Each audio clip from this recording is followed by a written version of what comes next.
Hi, folks. My name is Dawn Stahura, and I am the Research and Instruction Librarian here at Salem State for the Sciences and for the Health Sciences, but I am also the Zine Librarian. And so I'm very excited to talk to you today about zines and research justice. So before I get started, I just want to take a few minutes and just say a little bit about who I am. So I mentioned that I'm a librarian, but I wholeheartedly believe that our stories matter and do change the world. My pronouns are she, her.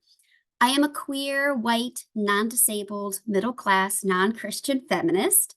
I'm also a zinester, artist, best friend, mother, partner, and a mama of my super cute feminist dog named Stevie Nicks. And my identities and how they intersect shape the way I walk in the world and the way I'm perceived by others. And so for me, having a slide like the one you just saw, where I call out my positionality and the ways in which they intersect, show to you who I am, but also might squash some misconceptions that folks might have about me, because sometimes we can't know all of the identities that folks embody just by looking at them. And more importantly, positionality statements like the one I gave on the previous slide help us to see where we uphold the status quo.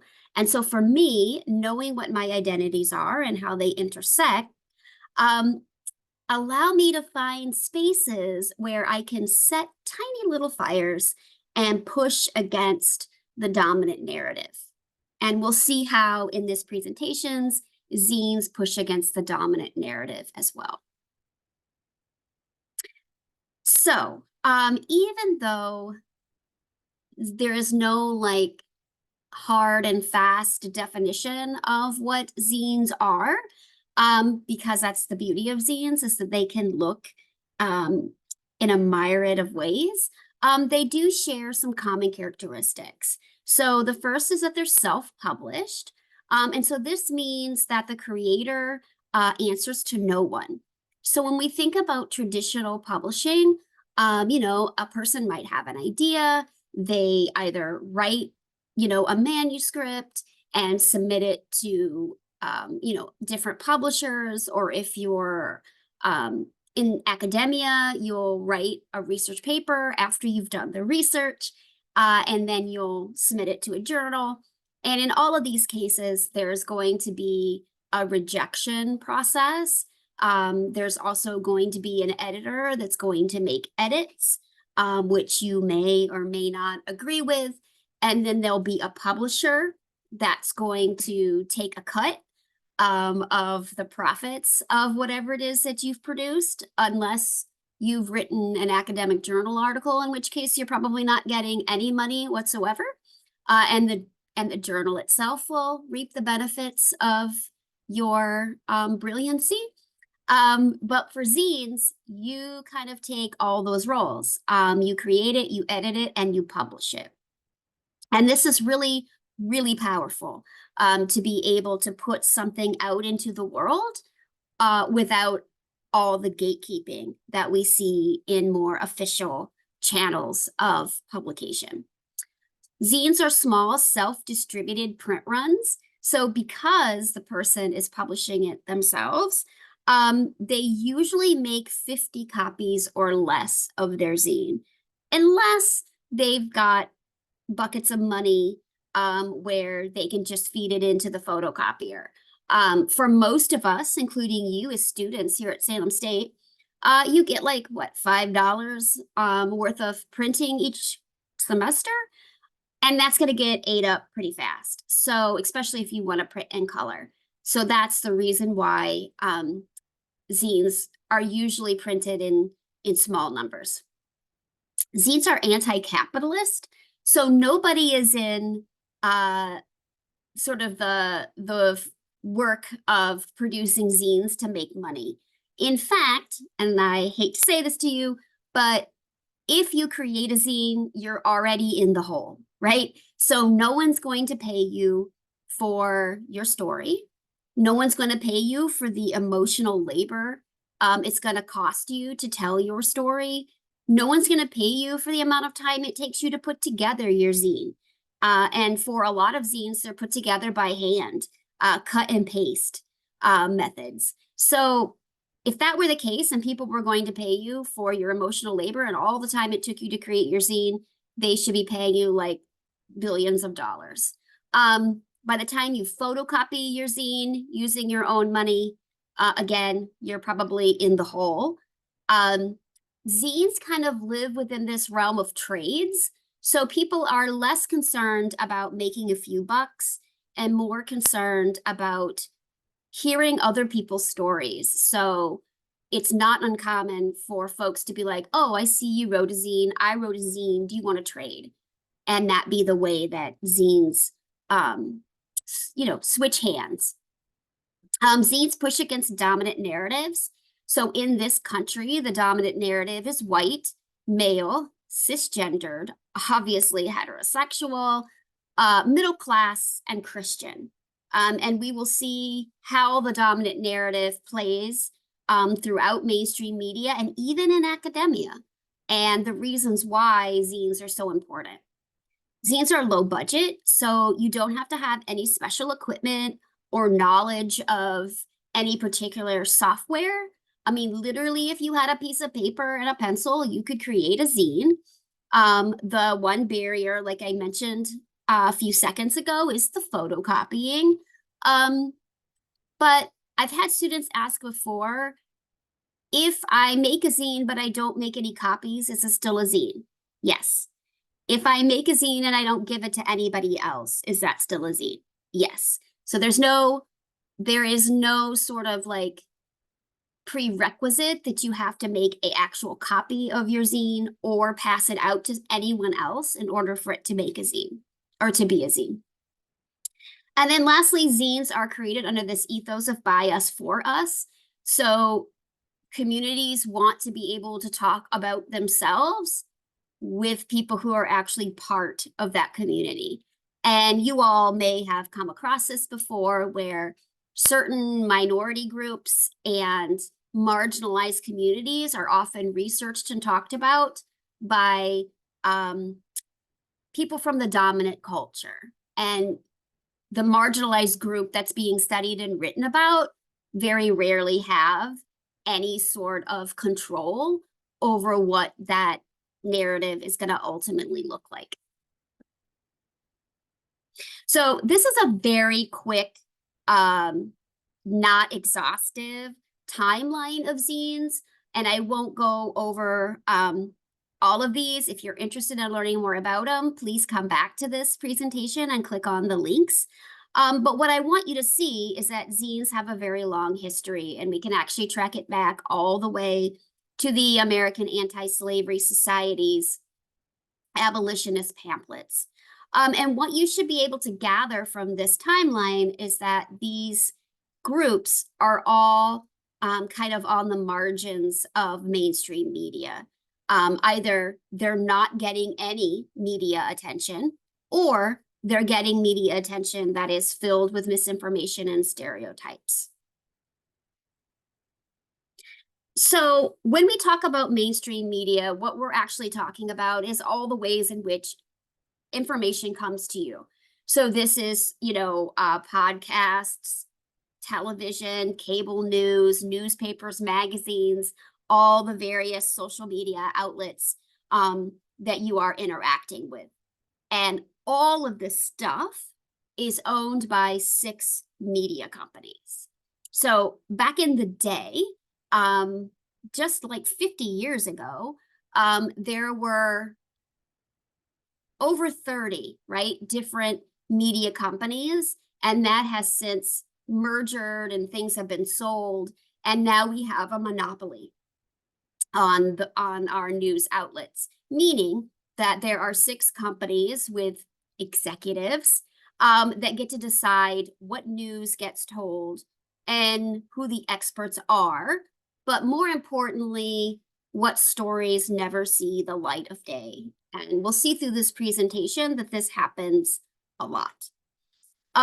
There is one particular group called the Sinclair Broadcasting Group, which you've probably never heard of, and that's kind of by design.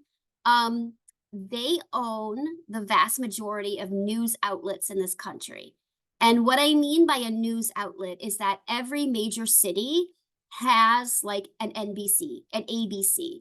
And it's like ABC Chicago, ABC Boston, Fox News Philadelphia, right? All of these syndicates are owned by this one particular group called the Sinclair Broadcasting Group. And in a second, we'll see a quick video about kind of what this means when we've got one group handling you know, the news outlets in this country where 2.2 million households are watching one of these outlets. And then, of course, local news. If you're even watching your local news, we know that news segments about things can be very quick, especially when we're dealing with scientific and medical news. And when research is talked about, it's never thoroughly talked about. And so we find a lot of misinformation and sort of glossing over the actual findings of things so that it sounds exciting and it gets people sort of paying attention. But some of the ways in which we talk about science and medical news can actually be quite harmful.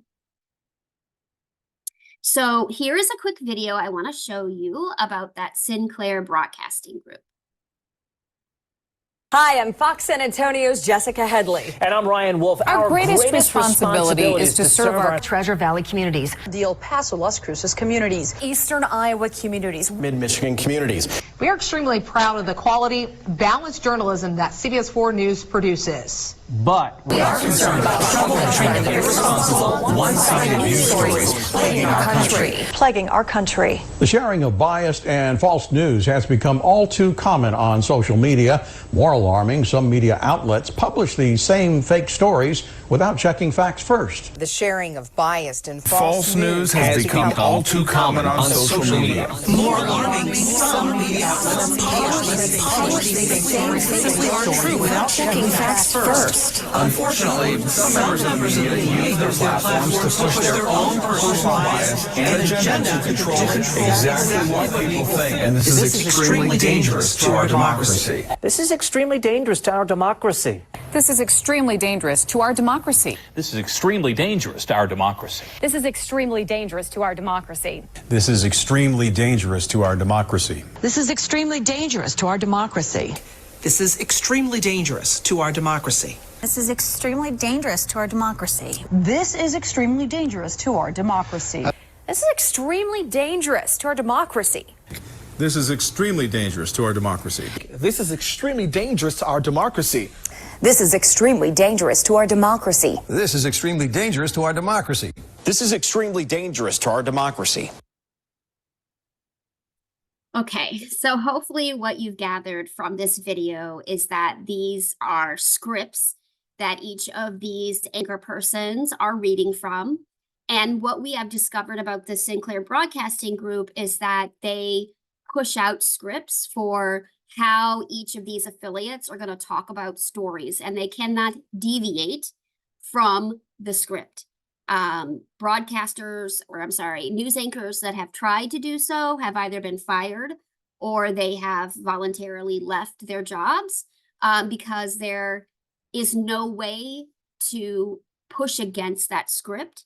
And so this is a controlled narrative that has kind of no way to poke holes in it at a local level.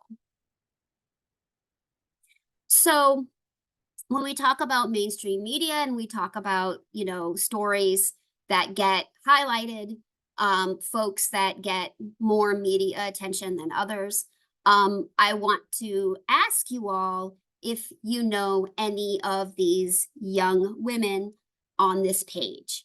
And so I would suggest at this point to maybe pause the video and just take a few moments to see if anyone looks familiar. Please don't skip ahead. Really think about whether or not you know these folks. So this first young woman is Mari Copeny, also known as Little Miss Flint.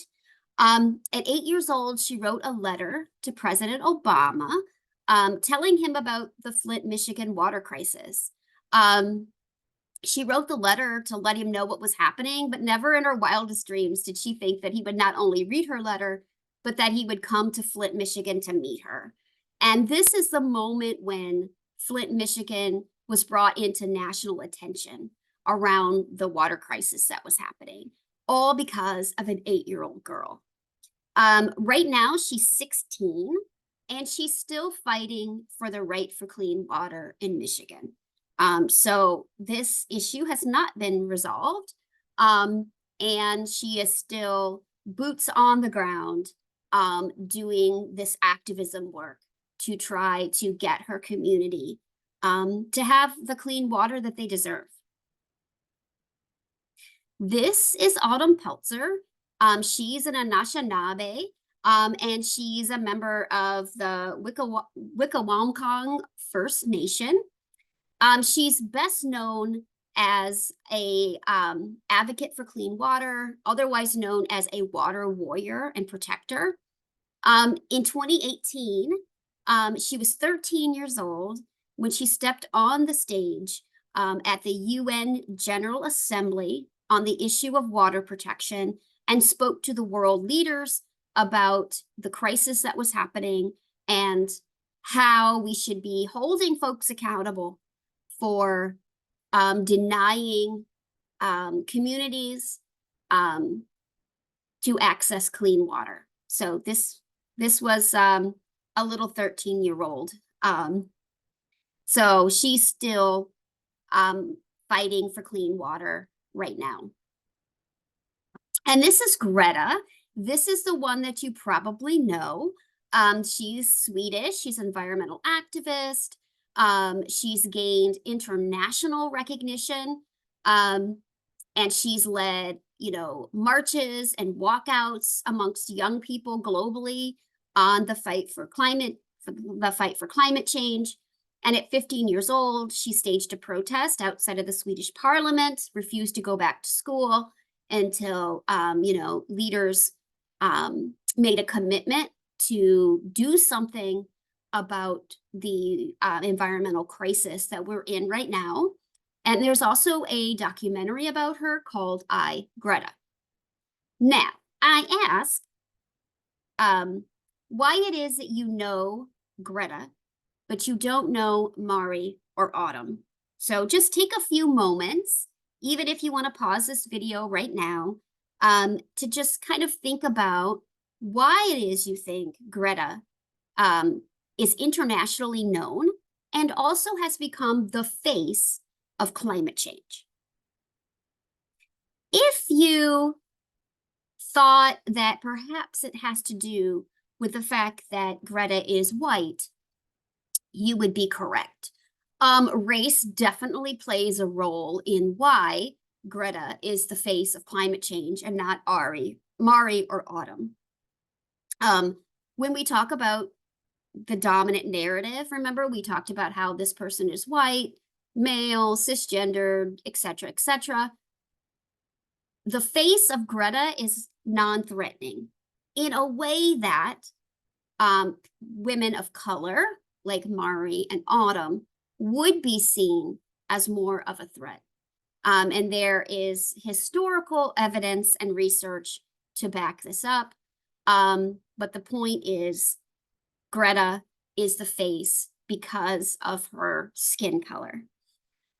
She is well aware of this. If you've ever seen any interviews with her where she's on stage with other activists, she will actually say, there are other people on the stage besides me. Please ask, someone else these questions. It shouldn't all be filled into me.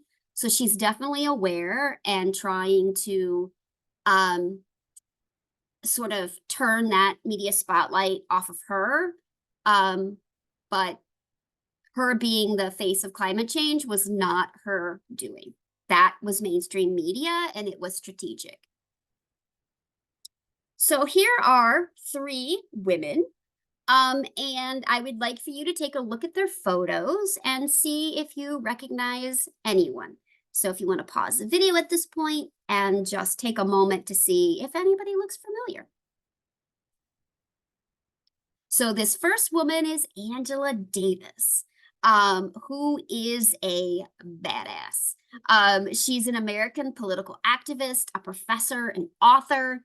She was also an active member in the Communist Party and the Black Panther Party. She was actually arrested for her activism. She is currently an advocate for prison abolition. And she actually spoke at Salem State during one of our MLK celebrations a few years ago. I want to say it was 2021. It was virtual, of course, because we were all living in a Zoom world. Anyway, she's done amazing work. She's still doing amazing work. She's internationally known and remains a important figure in social justice movements. This is Gloria Steinem.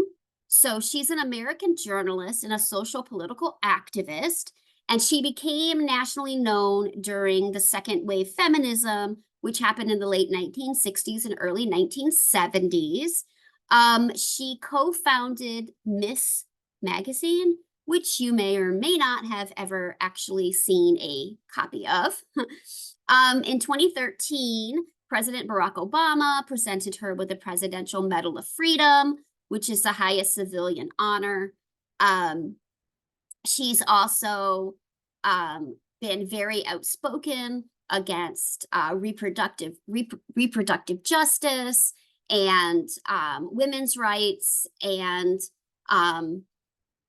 I encourage you, if you've not heard of Gloria Steinem, to definitely Google her and Angela Davis to learn more about these amazing women.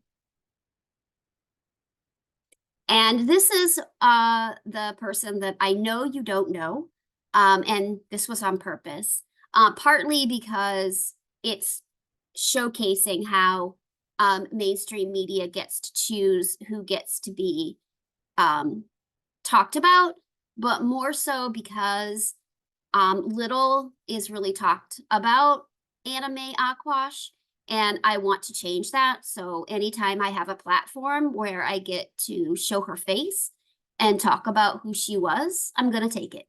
So Anna Mae Aquash was a First Nations activist, and she was from Nova Scotia, Canada.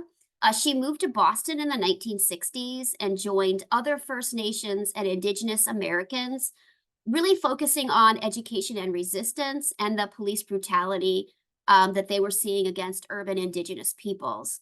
She was an early organizer of the Boston Indian Council, which is still running today, and it's known as the North American Indian Center of Boston. She was a key member of the American Indian movement. She participated in several occupations, including the 1973 Wounded Knee incident and the Pine Ridge Indian Reservation, which happened at the Pine Ridge Indian Reservation in the United States. If you don't know about the American Indian movement, I suggest also Googling that. It was a time where Indigenous peoples were wanting to have their lands given back to them, and also to call out the police brutality and the kind of the high rate of murder that was happening amongst members of these communities. And in fact, that is still happening. We know that there are more missing and murdered Indigenous women of all the different categories. So this is definitely something that is an ongoing fight. On February 24th, 1976, Her body was found in South Dakota. And it has taken more than 27 years to find out who murdered her. And it's only recently that we have discovered that she was actually murdered by two indigenous peoples that were inside of the American Indian movement, because they believed that she was a FBI informant, which was not true. So anyway, this is Anime Akwash. I wish I could say that inside the ivory tower, inside the walls of academia, that dominant narratives don't play a role, but they do. So we have a very westernized and colonizer idea of what constitutes research knowledge and expertise. We value the written word, which is actually one of the tenets of white supremacy. And there are other communities like indigenous communities that really value oral history. It's just as rigorous, it's just as important as the written word that we so highly value here in America. So when we get into looking at scholarship, when we get to look at who produces research, we have a very narrow lens by which we talk about what constitutes research, what is knowledge, who gets to be experts. Scholarly publishing is built upon privilege. Most scholarly papers are written by faculty or scientists. And when we're talking about academia, we're talking about tenured faculty. And there are more white dudes that are tenured faculty than any other group. So if you're in a class right now and your professor teaching is not a white dude, maybe ask, what are your thoughts about, the scholarly publishing racket? And I am more than confident that they will have something to say. There's definitely gatekeeping happening. That is not to say that marginalized groups don't produce research and don't write scholarly articles. I want to be clear about this.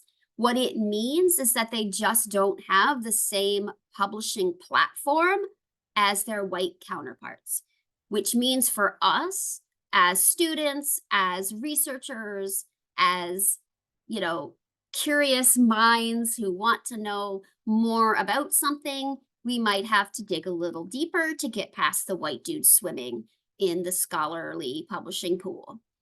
So hopefully, after you've heard me sort of jibber jab this entire time, that you are getting a sense of why zines are so important. So I can kind of sum it up into these 6 kind of main takeaways. You are a producer of information when you create zines. So we spend the majority of our time just passively consuming information, doing that doom scroll on our phones. Very rarely are we able to not only critique, question authority, and to produce something about it that gets outside of the classroom, that goes out into our community. And you are a producer of that. That is so cool. The personal is political. So everything we do is political, right? We know that our bodies are politicized. If they weren't, then we wouldn't have all of these issues around Roe v. Wade and abortion and, all the things that encapsulate reproductive justice. You attending college and viewing this presentation at this moment is a political act.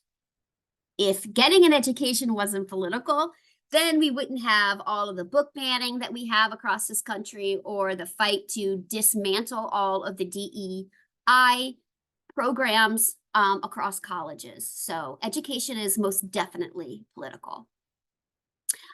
You're an expert of your own lived experiences, and this is something that no one can take away from you. It's something that you can rely on, and these experiences are oftentimes at odds with dominant narratives and the ways of knowing. And so this is kind of your chance when producing a zine to talk about your expertise through your individual lens of knowing. You get to critically evaluate mainstream media, scholarly resources, the ivory tower of academia when you create a zine. And it's just one way to creatively push against oppression and poke holes, right, in this narrative that is predominantly white. Zines are storytelling, and storytelling is epically powerful and important, and our stories matter, and zines are just one way in which we can share those stories with others. And in kind of partnership with storytelling is this idea around building community. So stories build empathy, they build solidarity, and they build community. It's this way for us to realize that we're not alone. And this sharing of stories, I just want to say, is not easy. For a lot of people, breaking silences is very scary. It could be extremely dangerous. I do think that more of our white counterparts should sometimes be that first person to say, hey, this is kind of bullshit, don't you think?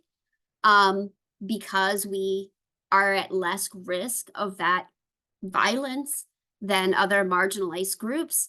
But the moment that you stand up and say, this is bullshit, is the moment when somebody else can have that space to stand up and say, yeah, I agree with you. This is bullshit. What are we going to do about it?